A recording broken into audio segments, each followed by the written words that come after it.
Well, now back to the politics of this day, and earlier I spoke to Remi Piet. He's a research associate at the University of Miami's European Union Center, and I asked him for his opinion on the chilly reception that US President Donald Trump has been receiving in Paris. Well, a good example of how American diplomacy and the position of Trump towards multilateralism is badly received in Europe. You also had a series of rallies against the venue of Trump. It's sad because this was supposed to be a time where people will commemorate the gathering of the Western powers to ensure the victory over nationalism, and we're having right here a position from the Trump administration that decided not to participate to a series of key events of those celebrations and actually not embodies the power of multilateralism to prevent such world conflict as the First World War. Yeah. Now, Macron and Trump did meet. They appeared to smooth things over. They were smiling. They were sitting side by side. But then Macron issued a veiled attack on Trump today at the main commemoration event over nationalism. What do you make of that?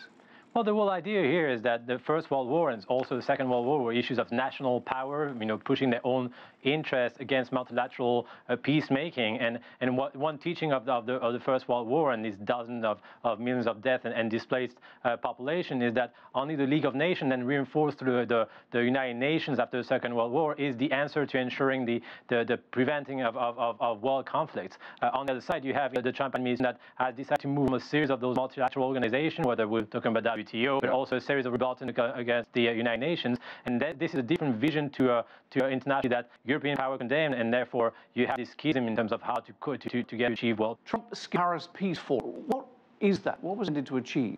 Well, the objective from the Macron administration and the French in general was to establish a regular meeting to the same idea as the Davos meeting on economic issue, be the Paris Forum that would gather countries and key thinkers, key NGOs, key private interests and foundations into trying to achieve results in establishing peaceful settlement of conflict worldwide. And so the idea is a 3 days working venue where different stakeholders would actually work towards conflicts in the world and being able to achieve best practices. There's actually a series of 40 to 50 key projects that will be dealt with and tackled on in different theaters of operation.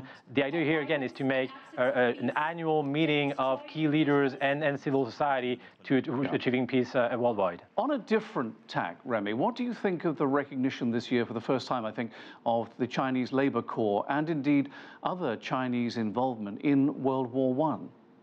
Well, it is important because you actually want to mention that those conflicts were actually world conflict and involve as many players towards the achievement of multilateral answers to conflict. Right now, the Chinese leaders and Japanese leaders were not at the event because of the fact that China and Japan are not till now considered to be key actors of those world conflicts. It's important actually the changes in this vision that the First World War, obviously the Second World War also, has serious impact all over the globe, and to be told on a multilateral basis is always a key progress towards not having serious those conflicts react again. Well, you say that, and I wonder if now that we've reached the 100-year mark, and after 4 pretty amazing years, certainly in Europe, of honouring the dead, do you think that World War I will now begin to fade from view a little bit?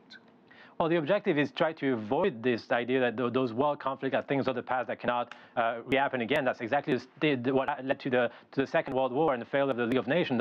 That's the idea from the French to put together this peace summit, this annual peace summit, that we understand that those conflicts that was to be the last, it was that there, as we say in France, will actually be the last world conflicts, and we will work together, joining multilaterally towards achieving peace in certain areas where conflict and war are still the norm today.